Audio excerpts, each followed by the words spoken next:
Teman-teman yang dirahmati Allah Subhanahu wa taala, hari ini kita bahas tema yang sebetulnya bisa dibilang ya bisa berat, bisa ringan tergantung angle kita ngelihatnya.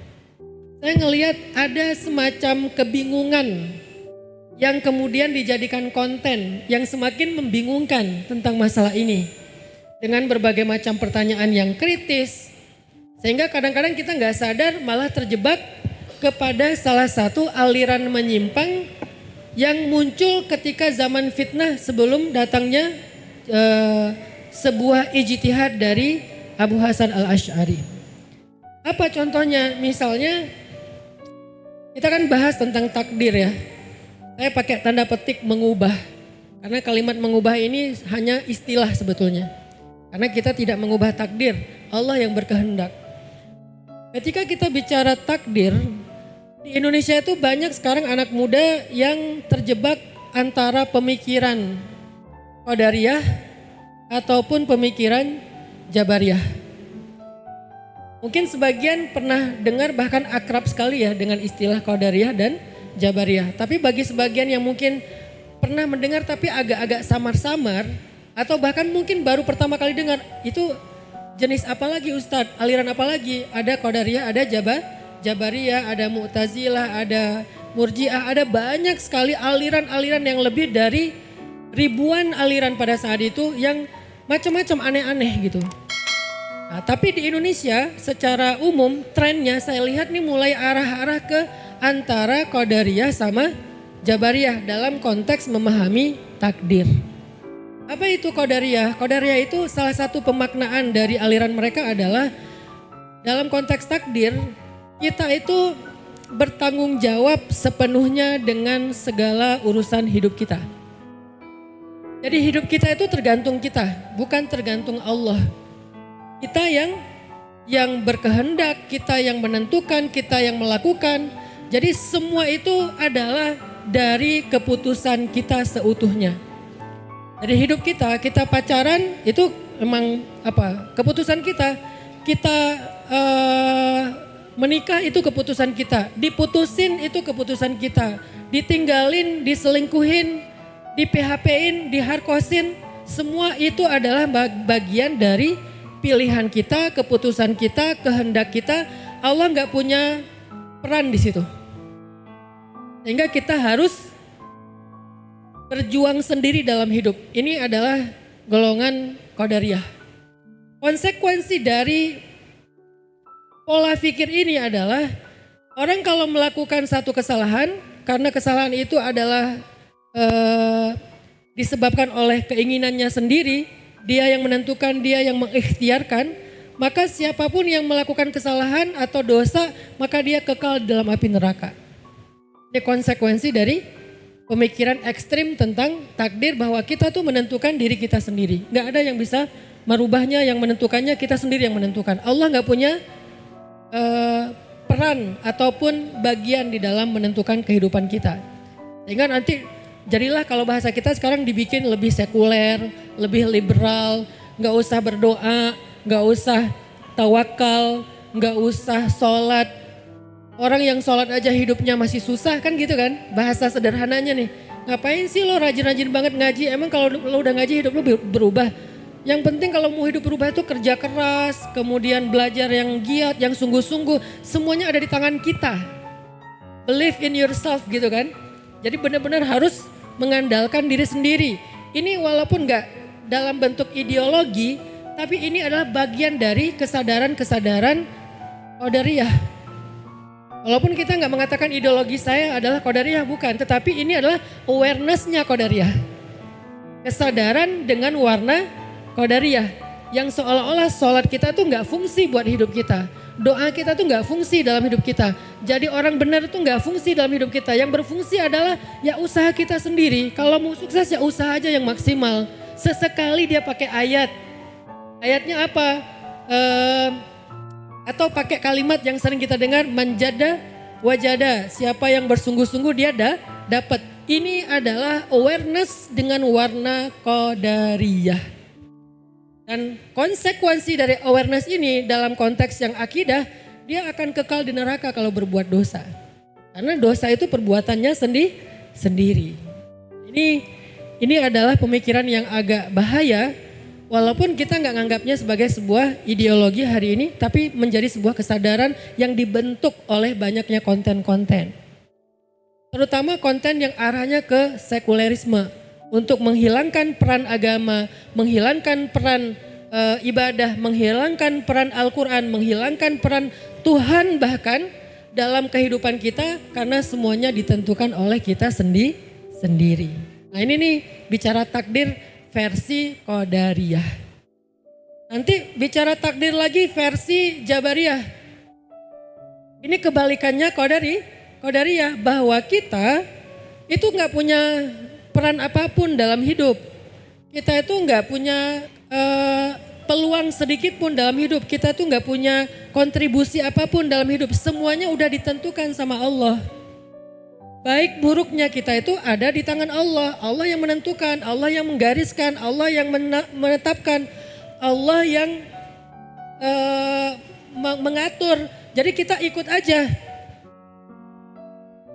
Nanti konsekuensi sikapnya apa? Behavior, perilakunya apa? Jadi gampang putus asa. Ini mah udah ketentuan Allah, ngapain lagi sih capek-capek. Kalau emang udah ditakdirkan neraka, kita gimana-gimana juga. Ya udah emang pasti masuk neraka. Kalau kita ditakdirkan masuk surga, nggak ngapa-ngapain juga masuk surga. Pasti Allah takdirkan kita jadi orang benar. Kayak terlalu pasrah. Saking pasrahnya nggak mau usaha, nggak mau ikhtiar. Akhirnya banyak ngeluh, menyerah, berputus asa. Lagi suka sama cewek, tapi kemudian pakai awareness Jabariyah. Kayaknya kalau saya capek-capek ngejar dia, takdirnya bukan dia, ya nggak dapat juga sih. Kalau takdirnya dia, nggak saya kejar juga dapat. Ya udahlah, saya mah biasa aja. Terserah takdir. Ini awareness dengan warna Jabariyah. Akhirnya nggak ikhtiar, nggak usaha. Yang paling sering ini dipakai dengan kata-kata gini, qadarullah. Sekarang kalimat paling sering kita dengar itu antara dua. Kalau sebelum terjadi, insya Allah. Kalau udah terjadi, qadarullah. Datang ya besok di acara saya, insya Allah. Tapi dia nggak datang sebetulnya. Pas ditanya kenapa kemarin nggak datang, qadarullah, maaf ya. Yang disalahin Allah, seolah-olah dia nggak datang itu memang Allah yang salah, Allah yang mentakdirkan nggak datang. Ini sebetulnya tanpa sadar udah mulai ada warna-warna Jabariyah nih. Dan konsekuensinya adalah kita itu nggak masuk surga dengan amal kita. Sering nggak dengar kata-kata ini? Ini nih cara balik lagi ke liberal dan sekularisasi loh. Kita tuh nggak masuk surga dengan amal kita loh. Kita nggak masuk surga dengan sholat kita nggak masuk surga dengan ngaji kita nggak masuk surga dengan taubat kita. Kita tuh masuk surga dengan takdir Allah. Kita masuk surga kalau yang sering kita dengar tuh dengan rahmat Allah. Jadi seolah-olah nggak perlu sholat lagi, nggak perlu ngaji lagi, karena bukan itu yang bikin kita masuk surga. Ini ekstrim juga nih. Sehingga kita ngerasa bahwa surga neraka itu bukan dari ikhtiar kita, bukan dari ibadah kita. Itu emang udah takdir Allah. Ada yang masuk surga, ada yang masuk neraka. Bahkan yang lebih ekstrimnya lagi adalah mereka itu berbuat dosa, mereka itu minum khamar, mereka itu berzina, mereka itu riba. Tapi ketika ditanya kenapa kamu kayak gini, ini takdir Allah, bukan salah saya. Sehingga nanti kedudukan mereka di akhirat adalah bukan dari ikhtiar mereka, bukan dari ibadah atau ketaatan mereka. Ini konsekuensi behavior, perilaku yang muncul dari awareness berwarna Jabariyah. Kalimat yang sering kita dengar, yang pertama kalimatnya adalah manjadda wajada dengan penafsiran Qadariyah. Yang kedua kalimat kita nggak masuk surga karena amal kita dengan penafsiran Jabariyah. Walaupun diambil dari hadis juga, kita masuk surga dengan rahmat Allah. Tapi terjemahnya, penafsirannya, interpretasinya versi Jabariyah. Sehingga akhirnya membuat kita jadi gak semangat lagi beribadah. Kedua-duanya adalah pemikiran tentang takdir yang sangat rentan dengan kesalahpahaman. Sehingga membuat kita salah sikap.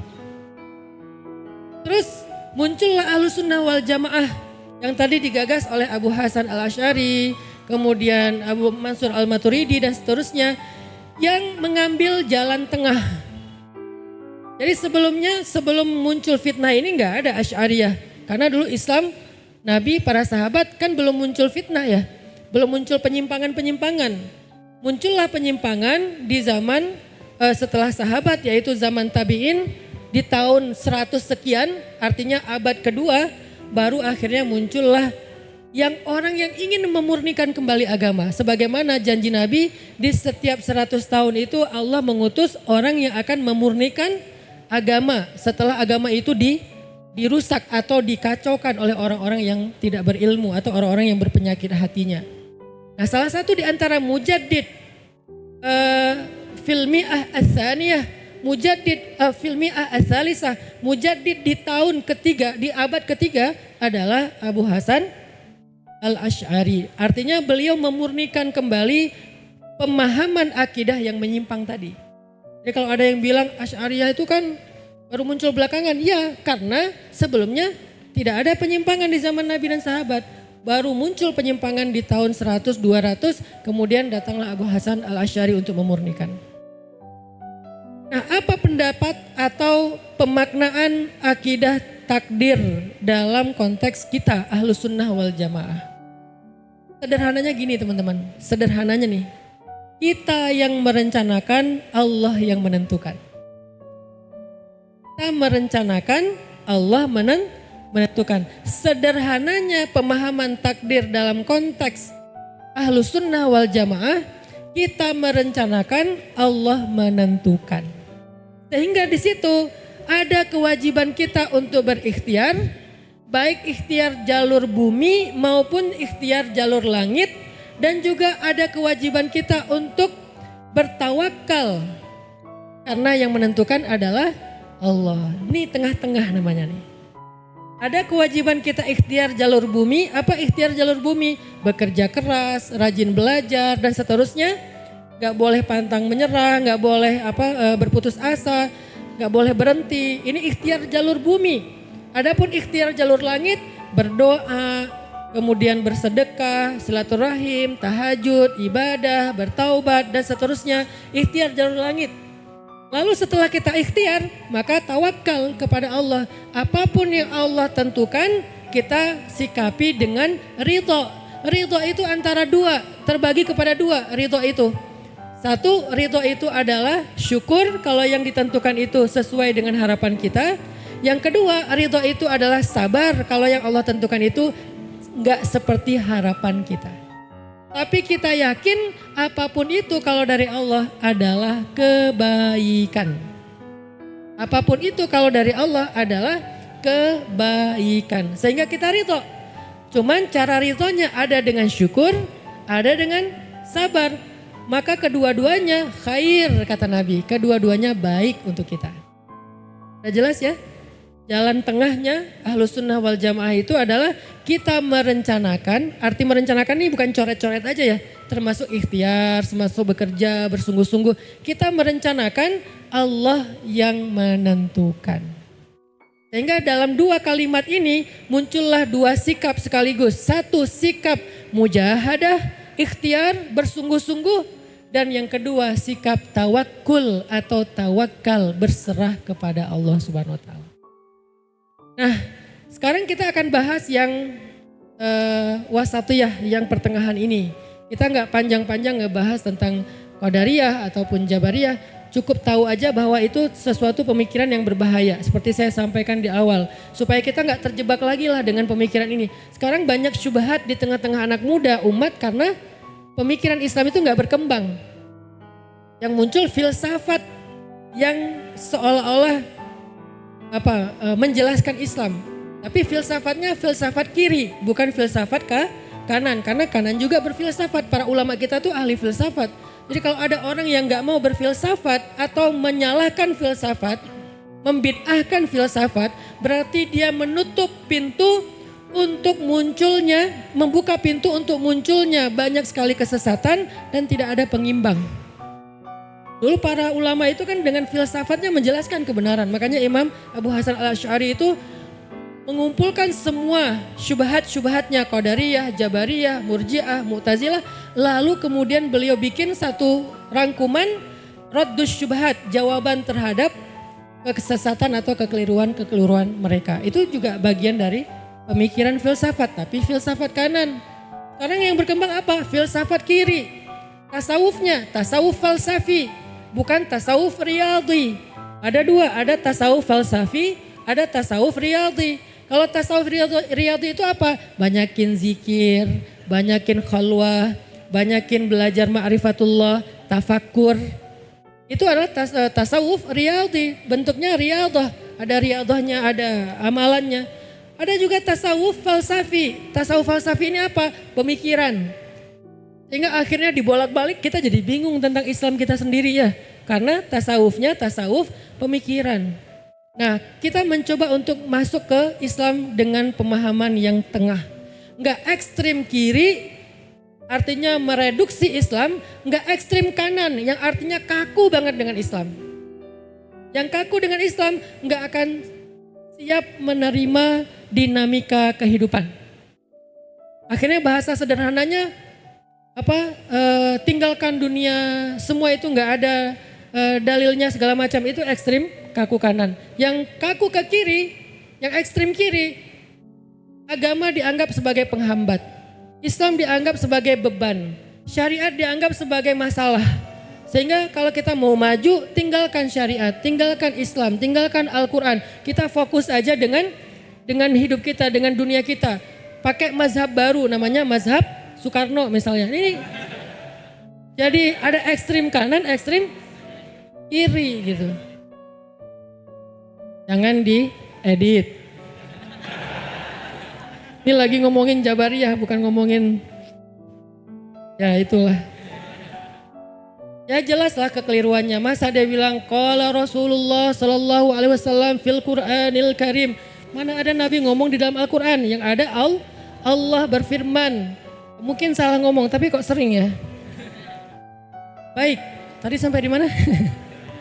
Tentang pertengahan, wasatiyah, ahlus sunnah wal jamaah. Nah, dalam pemikiran ataupun keyakinan ahlus sunnah wal jamaah, kalimat paling gampang dicerna oleh kita sebagai anak muda itu bukan santri, orang umum, kita merencanakan, Allah yang menentukan. Ralat ya. Kita merencanakan, bukan kita yang merencanakan. Bukan, yang di awal saya buang. Kita merencanakan, Allah yang menentukan. Karena kata yang di sini ada kesan dominan. Kita merencanakan, Allah yang menentukan. Itu kata yang paling tepat untuk menjelaskan pemikiran takdir ala ahlus sunnah wal jamaah. Kita merencanakan, Allah yang menentukan. Nah, gimana kita memahaminya? Ada kabar baik buat kita sebagai orang yang berpemikiran wasatiyah. Wa kadzalika ja'alnakum ummatan wasatan litakunu syuhada 'alan nas. Kita ini umat pertengahan. Ada kabar baik tentang takdir buat kita. Apa kabar baiknya? Yang pertama, coba teman-teman buka surat Ar-Ra'd ayat 39. Surat Ar-Ra'd ayat 39. Ini kabar baik untuk kita dalam memahami takdir. Surat Ar-Ra'd ayat 39. Allah Subhanahu wa taala berfirman, A'udzu billahi minasy syaithanir rajim. Bismillahirrahmanirrahim. Yamhullahu ma yasha'u wa yuthbit. Yamhullahu ma yasha'u wa yuthbit wa indahu ummul kitab. Artinya Allah menghapus apa yang Dia kehendaki dan menetapkan. Dan di sisinya lah ada ummul kitab. Apa maksud dari ayat ini? Tafsirnya banyak. Kalau kita baca buku tafsir Al-Quran, ada beberapa tafsir tentang makna dari yamhullah wa yuthbit wa indahu umul kitab. Tetapi dari sekian banyak tafsir, kita memilih salah satu yang mayoritas ulama berpendapat. Apa? Yang dihapus dan ditetapkan. Karena ada ulama mengatakan yang dihapus dan ditetapkan itu syariat. Ada nasikh mansukh dalam Al-Quran. Ada syariat yang menghapus, ada yang dihapus. Contohnya apa? Syariat yang menghapus dan dihapus. Contohnya hukum waris kepada saudara angkat. Dulu sebelum Fathu Makkah, saudara angkat itu mendapatkan warisan dari saudara angkatnya yang meninggal sebelum Fathu Makkah.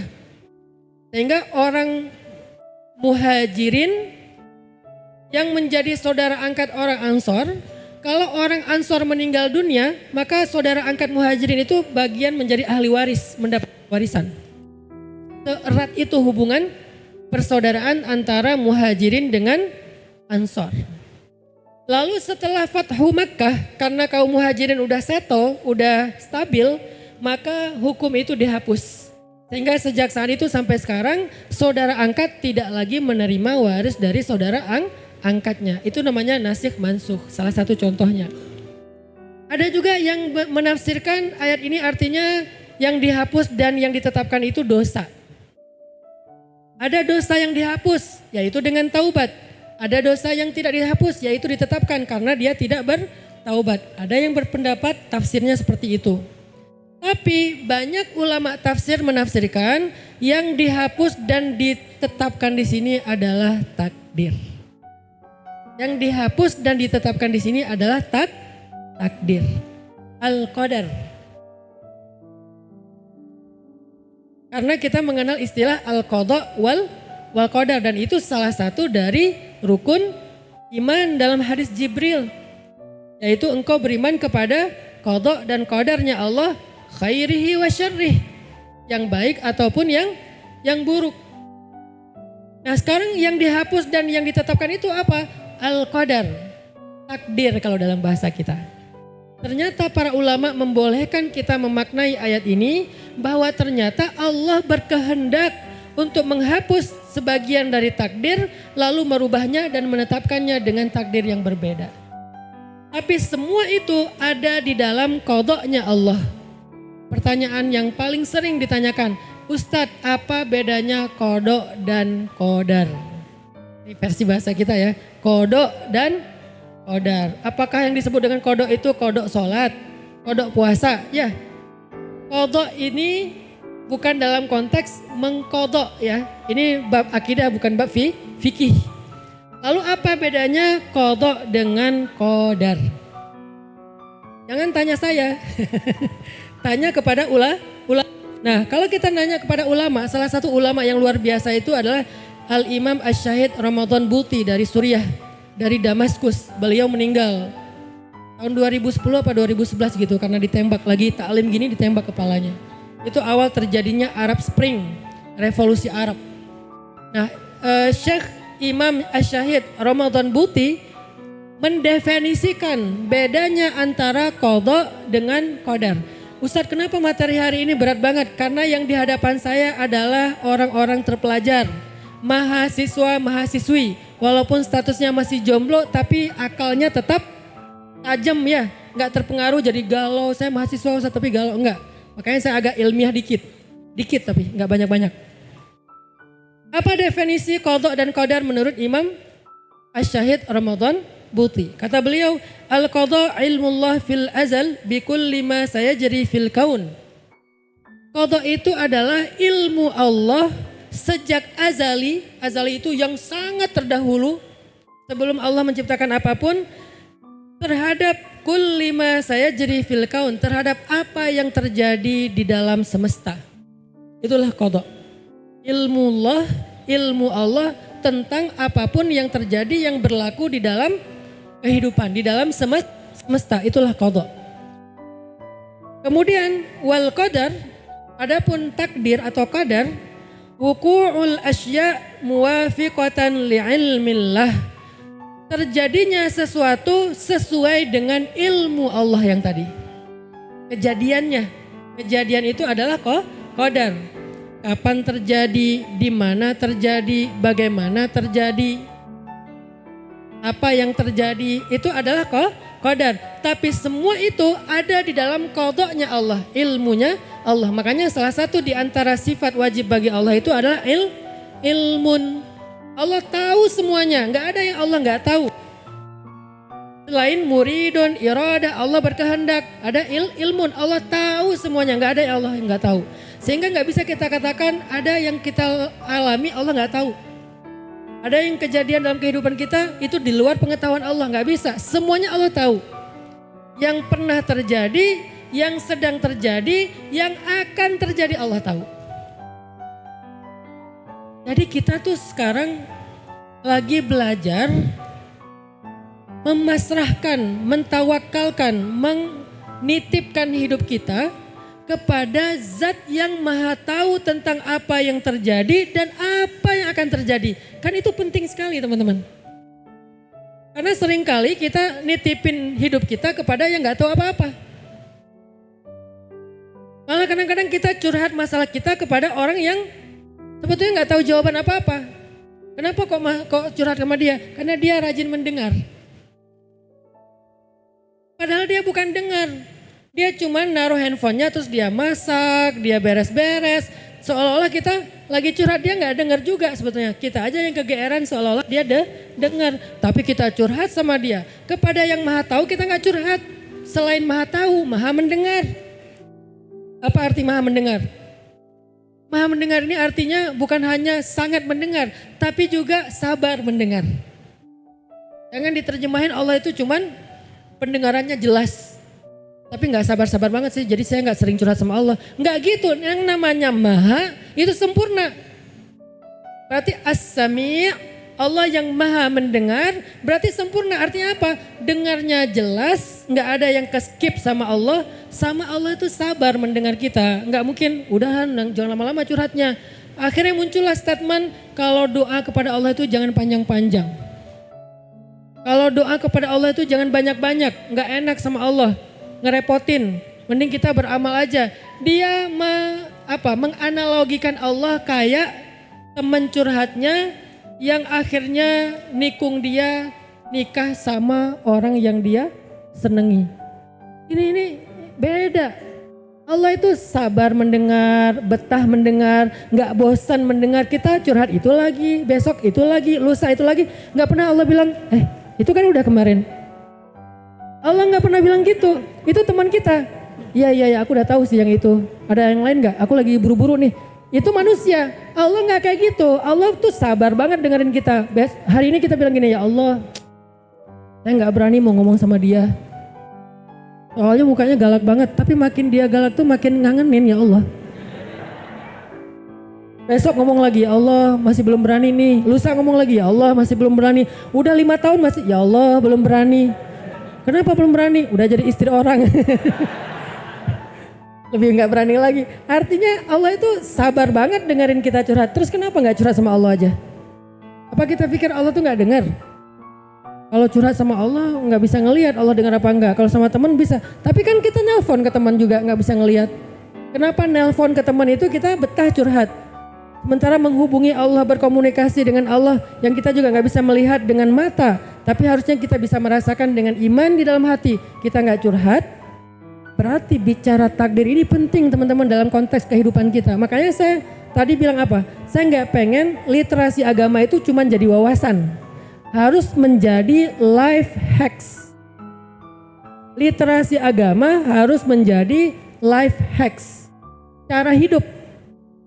Kita bahas tentang beriman kepada Allah, beriman kepada malaikat, beriman kepada kitab, beriman kepada nabi. Itu harus jadi life hacks. Nggak boleh sekedar jadi wawasan. Karena kalau cuma jadi wawasan, kita nggak bisa merubah apapun. Lagi pula kita nggak ada kebutuhan untuk itu karena kita bukan santri dan calon ustadz. Kita tuh orang yang pengen mempraktekkan Islam dalam daily life-nya kita. Sehingga kita pengen mengerti Islam sebagai sebuah cara hidup, life hacks kita atau lifestyle-nya kita. Apa life hacks dari takdir? Oh ternyata definisi dari qada itu adalah Allah maha tahu. bil azali. Sebelum itu terjadi Allah udah tahu. Sehingga kalau kita mau menyerahkan hidup kita, yang paling benar tuh serahin aja kepada yang Maha Tahu. Dia tahu kok apa yang akan terjadi nanti. Dia tahu kok nanti bakal ditolak apa enggak. Dia tahu kok dibukain pintu apa enggak. Dia tahu kok nanti handphone kita, telepon kita diangkat apa di reject. Dia tahu kok kita bakal di fallback atau di block. Dia tahu kok dia akan read doang atau malah nggak di-read sama sekali, atau dia typing terus nggak jadi nge-send atau dibalas beneran. Allah tahu. Semua yang akan terjadi itu Allah tahu. Terus serahin aja sama Allah. Ya Allah, saya udah ngirim teks niat baik saya untuk ngelamar dia. Sampai sekarang belum di-read. Saya lihat dia online beberapa kali. Lasin lagi online, lasin lagi online. Belum pernah dia nge-read yang punya saya. Kayaknya sih nggak sampai ketimpa banget sih, dia orangnya bukan sesibuk itu juga. Tapi mungkin dia belum siap membaca WA saya. Ya Allah, Engkau Maha Tahu kenapa dan apa yang akan terjadi. Aku serahkan kepadamu ya Allah. Kan ada sekarang kalimat dari Ustadz Adi Dayat yang sering dipakai tuh ya. Ya Allah, aku serahkan diriku kepadamu. Tapi dipakainya aneh-aneh. Yang terakhir FYP muncul di saya tuh dipakainya pas penyembelihan hewan kurban. Ada sapi diikat di tenda, terus sapinya ngamuk, tendanya runtuh, orangnya lari sambil gini. Terus dia bilang, ya Allah, aku pasrahkan hidupku kepada. Padahal itu doa takdir banget, itu bagus. Kenapa diplesetin jadi jedak-jeduk versi kita. Memang Indonesia ini banyak editor ya, luar biasa. Artinya kita ketika tahu bahwa Allah itu qadha, Allah itu alim atau ilmun, ya udah serahin aja hidup kita kepada yang lebih tahu daripada kita. Kita nggak lebih tahu. Nanti berlakulah ayat yang sering saya ulang-ulang itu. Wa asa an takrahu syai'an wa huwa khairul lakum.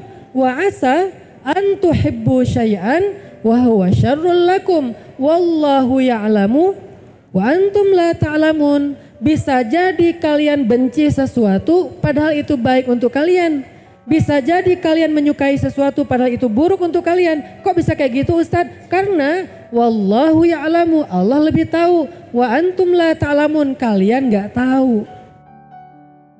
Ini cara kita belajar qadha dan qadar ya. Belajar qadha itu berarti apa? Belajar gak sok tahu.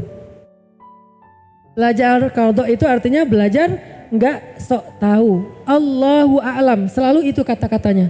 Allah lebih tahu. Allah lebih tahu, Allah lebih tahu, saya nggak lebih tahu mana yang baik, mana yang buruk saya nggak ngerti, Allah lebih ngerti. Ya udah saya serahin aja kepada Allah, meminta taufik dari Allah, biar Allah yang mengarahkan saya kepada apa yang menurut Allah baik, walaupun menurut saya di awal saya anggap nggak baik. Allah, kok takdir saya nikahnya sama dia sih, padahal saya pengennya sama Jungkook, misalnya, ya. Kok jadinya sama Jongkok misalnya, yang tingginya cuma 1 meter misalnya. Malah saya pengennya anak basket yang di kampus tuh, yang tingginya 3,5 meter.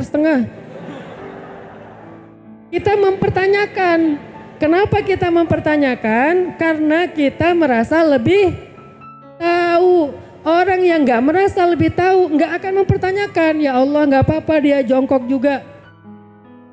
Tapi insya Allah dia yang terbaik untuk saya. Dari sebelah mana yang terbaik? Nggak tahu. Kok nggak tahu? Kan Allah lebih tahu. Nah saya mah nggak tahu. Buat saya nggak ada baiknya. Tapi Allah lebih tahu. Dan kita nggak pernah tahu teman-teman. Sering loh kejadian kayak gitu. Kalau dihitung-hitung nggak ada juga kebaikan. Mungkin kebaikannya bukan dia, tetapi lewat dia. Mungkin kebaikannya bukan dia, tetapi lewat dia. Catat. Mungkin bukan kamu kebaikan aku, tapi lewat kamu. Maka aku tetap berharap. Apa sih? Enggak, penting juga kata-kata. Itu bukan hadis ya, jangan salah tafsir ya. Jadi mungkin kebaikan hidup kita bukan dia, mungkin. Tapi bisa jadi dia. Kalaupun kayaknya susah banget nemuin kebaikannya, mungkin kebaikannya bukan dia, tetapi lewat dia. Artinya kita nggak dapat kebaikan kalau nggak lewat dia. Dia itu kurir. Kurir kebaikan. Gimana maksudnya kurir kebaikan? Fa inna ma'al usri yusra, inna ma'al usri yusra. Bersama dengan kesulitan ada kemudahan, bersama kesulitan ada kemudahan. Maksudnya apa? Kemudahan itu nggak turun sendiri, dibawa oleh kesulitan. Berarti kalau kita dapat dia, kayaknya kamu usrunnya aku deh. Kamu adalah usrun, kamu itu kesulitan bagi aku. Tapi nggak apa-apa, karena kamu pasti bawa yusrun.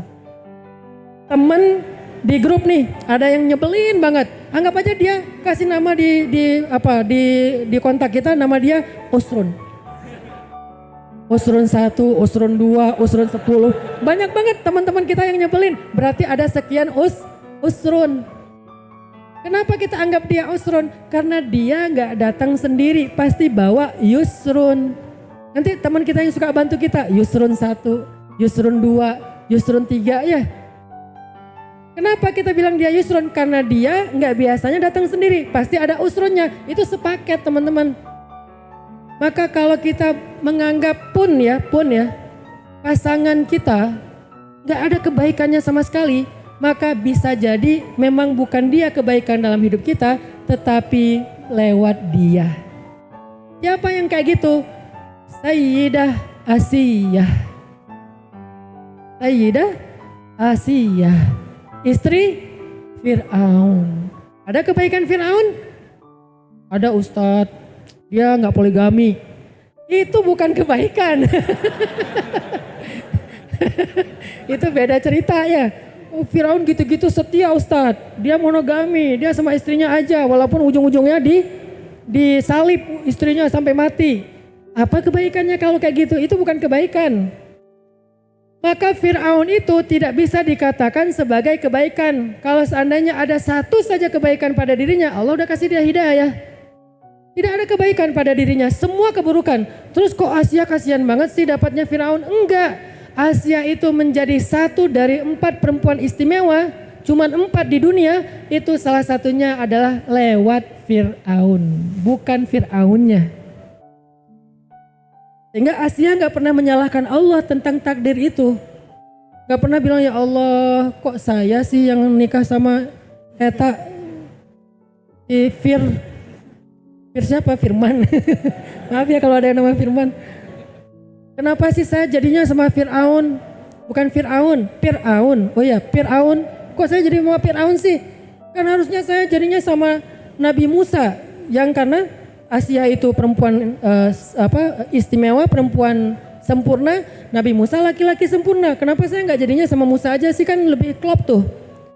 Frekuensi sama-sama istimewa. Kenapa malah jadinya sama Fir'aun? Atau minimal ya yang keren dikit lah, misalnya Korun gitu kayak yang tajir ya kan ya, sultan banget, nggak perlu flexing juga benar-benar udah sultan gitu. Saking tajirnya dia, hartanya di mana-mana, sampai di Indonesia juga ada tuh harta karun. Namun di dalam tanah, wah harta karun, enak banget karun, di mana-mana ada hartanya. Kenapa nggak karun? Karena bisa jadi kebaikan dalam hidup Asia memang bukan suaminya, memang bukan Fir'aun, tetapi lewat Fir'aun.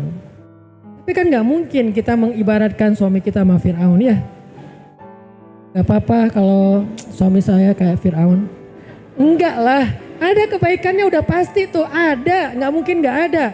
Kok bisa gitu? Allah yang bilang, wa asa an takrahu syai'an wa yaj'alallahu fihi khairan katsira. Bisa jadi kamu benci sesuatu pada pasanganmu, tapi pada dialah Allah menjadikan khairan katsira, kebaikan yang sangat banyak. Jadi ada 2 versi ayat. Yang satu, bisa jadi kamu benci sesuatu padahal itu baik bagimu. Yang satu lagi, bisa jadi kamu benci sesuatu padahal Allah menjadikan padahal itu kebaikan yang sangat banyak. Ayat yang kedua konteksnya tentang pernikahan. Ayat yang pertama konteksnya tentang perang. Tapi secara makna mirip. Sehingga kalaupun kita nggak menemukan, bukan nggak ada, kitanya yang nggak menemukan, percayalah bahwa kalau bukan dia kebaikannya, maka kebaikan itu datangnya lewat dia. Fa inna ma'al usri yusra, inna ma'al usri yusra. Terus apa hubungannya dengan ayat tadi yang Allah hapus, Allah tetapkan? ternyata para ulama menafsirkan takdir itu berlaku yamhullah wa yuthbit. Allah menghapus dan menetapkan. Tapi semuanya ada di dalam qadha, ilmunya Allah. Tidak keluar dari ilmunya Allah. Siapa yang yamhu, yang menghapus? Allah, bukan kita. Sehingga muncullah doa dari Umar bin Khattab, doa dari Abdullah ibnu Mas'ud. By the way, Umar dan Abdullah ini adalah 2 dari 7 kibaril ulama inda sahabah.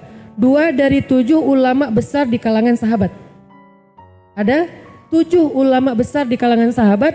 2 di antara mereka adalah Abdullah bin Mas'ud dan Umar bin Khattab. Berarti ilmu mereka tuh nggak kaleng-kaleng, ilmunya luar biasa. Kalau mereka menyampaikan sesuatu statement, berarti itu dengan keilmuan, bukan dengan kebodohan.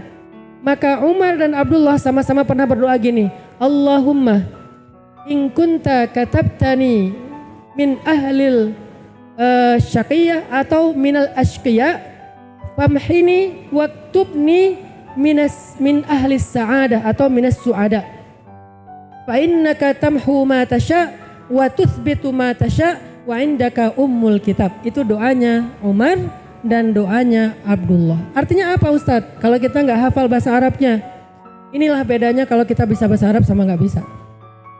Kalau kita bisa bahasa Arab, kita bisa baca doa itu di dalam sujud. Dan sujud salah satu tempat atau kondisi doanya yang paling istijabah. Kalau kita nggak bisa bahasa Arab, nggak apa-apa lah tahzan. Tetapi kita bisa membacanya di luar sholat. Artinya apa? Ya Allah, seandainya engkau telah mencatat aku, kitab, katabtani, mencatat aku minal ashqiya, termasuk orang yang rugi, termasuk orang yang sengsara, termasuk orang yang binasa, famhini ya Allah, ya Rabbi, hapuslah ya Allah untukku. Waktubni, dan catat aku minas su'ada, termasuk orang yang bahagia. Fa innaka tamhu ma tasha wa tuthbit, engkau maha kuasa menghapus apa yang kau kehendaki dan menetapkan. Wa indaka ummul kitab, itu diambil dari Ar-Ra'd tadi, dan di sisimu ada ummul kitab. Kenapa Umar dan Abdullah berdoa seperti ini? Karena mereka mengambil pemahaman dari ayat tadi. Allah berkehendak menghapus takdir, tetapi semuanya ada di dalam kekuasaan Allah, semuanya ada dalam ilmu Allah. Termasuk doa kita pun bagian dari takdir dan ilmu Allah. Makanya orang yang beriman gak boleh seperti Qadariyah yang terlalu GR, tidak boleh seperti Jabariyah yang terlalu berputus asa. Apa GR-nya? Ngerasa semua bisa sendiri. Atau putus asa, apa putus asanya? Ngerasa gak berdaya. Maka orang yang beriman, muslim yang ahlu sunnah wal jamaah, tadi kita merencanakan termasuk doa, termasuk silaturahim, termasuk sedekah. Kenapa? La yaruddul qadha illa du'a, kata Nabi. Tidak ada yang merubah atau menolak qadha, takdir, kecuali doa. Maksudnya dengan doa kita Allah merubah takdir, yamhu wa yuthbit, suka-suka Allah. Tapi semua itu bagian dari kudrat, iradat, ilmu dari Allah Subhanahu wa ta'ala. Lanjut. Suatu ketika teman-teman, Umar bin Khattab pernah melakukan perjalanan bareng dengan rombongannya. Melakukan perjalanan ke arah satu negeri yang ternyata di negeri itu lagi ada wabah. Kita kemarin lagi ada corona atau covid. Pas dia tahu berita bahwa di negeri itu lagi ada wabah yang menular, maka kemudian Umar bin Khattab balik arah. Maka orang yang bersama Umar yang gak ngerti ilmu tentang takdir bertanya, afirarun min qadarillah, apakah kita lari dari takdir Allah wahai Umar ya Amirul Mukminin? Kata Umar, na'am, firarun min qadarillah ila qadarillah. Ya, ini lari dari satu takdir Allah kepada takdir yang lain. Apa maksud dari kalimat ini? Maksudnya adalah kita berikhtiar untuk meminta Allah hindarkan kita dari takdir kena wabah kepada takdir selamat dari wabah. Tapi semua itu adalah takdir Allah. Semua itu ada di dalam kehendak Allah. Semua itu ada di dalam ilmu Allah. Sehingga tugas kita adalah apa? Ikhtiar dan tawakal. Bang, kalau kita enggak tawakal bisa lari? Enggak, belum tentu. Ada orang yang maaf ya, dulu kejadian di kampung saya di Aceh. Kampung saya itu sebelah kanan jalan. Kampung satu lagi sebelah kiri jalan. Jadi kita berhadap-hadapan nih.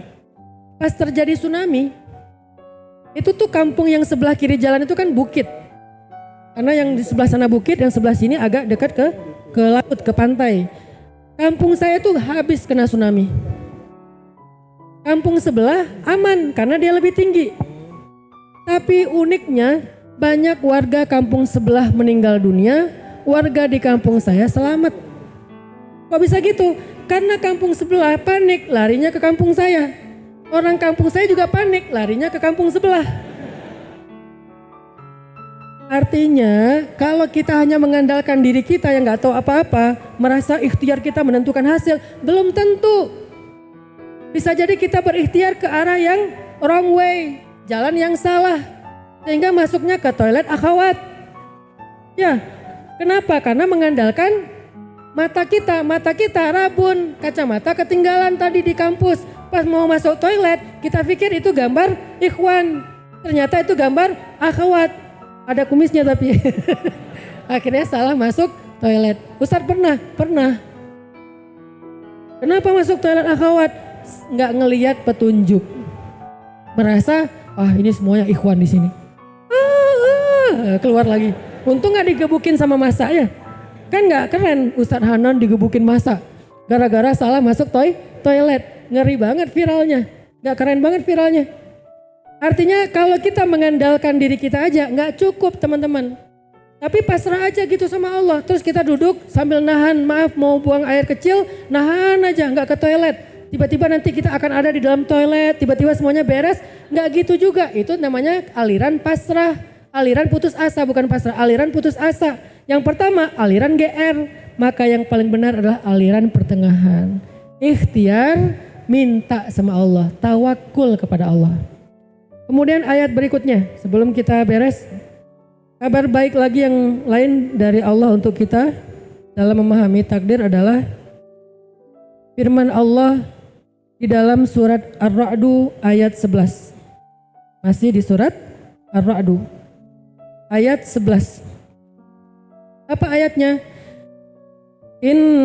Di tengah ayatnya ya. Innallaha la yughayyiru ma biqaum. Innallaha la yughayyiru ma biqaumin hatta yughayyiru ma bi anfusihim.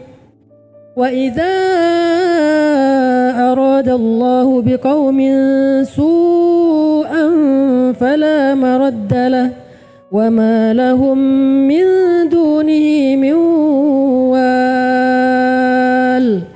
Sesungguhnya Allah tidak merubah keadaan suatu kaum sampai mereka merubah apa yang terjadi pada diri mereka sendiri atau merubah dirinya. Dan jika Allah menghendaki keburukan kepada suatu kaum, tidak ada yang bisa menolaknya. Maka mereka tidak punya pelindung selain Allah. Ini ayat ngejelasin tentang akidah aswaja banget nih. Yang pertama kalimatnya apa? Kita harus merubah diri kita sendiri gitu kan. Terus kalimat terakhir, tapi jangan terlalu GR. Semuanya harus berlindung kepada Allah, kembali kepada Allah, berserah kepada Allah. Itu lengkap banget penjelasan di ayat itu yang diterjemahkan oleh para ulama kita menjadilah akidah Ahlus Sunnah wal Jamaah. Akidah Asy'ariyah. Dengan apa? Dengan dua tadi. Kita merencanakan apa yang kita rencanakan, ya perubahan pada diri kita sendiri. Pengen langsing, ya udah rencanakan dietnya gimana. Pengen bening, ya udah rencanakan pakai skincare apa. Bisa juga rencana lain apa? Pakai filter aja, gampang. Itu bagian dari merencanakan. Lebih ekstrim lagi, nggak cukup pakai kamera yang bagus, pakai filter, kameranya aja demi bisa nonton konser Blackpink, dia beli handphone yang kameranya bisa di zoom sampai 100. Sampai Blackpink lewat. saking zoomnya jauh banget, bisa ngerekam bulan. Ya, ini nggak iklan sih karena nggak di endorse. Pokoknya ada lah.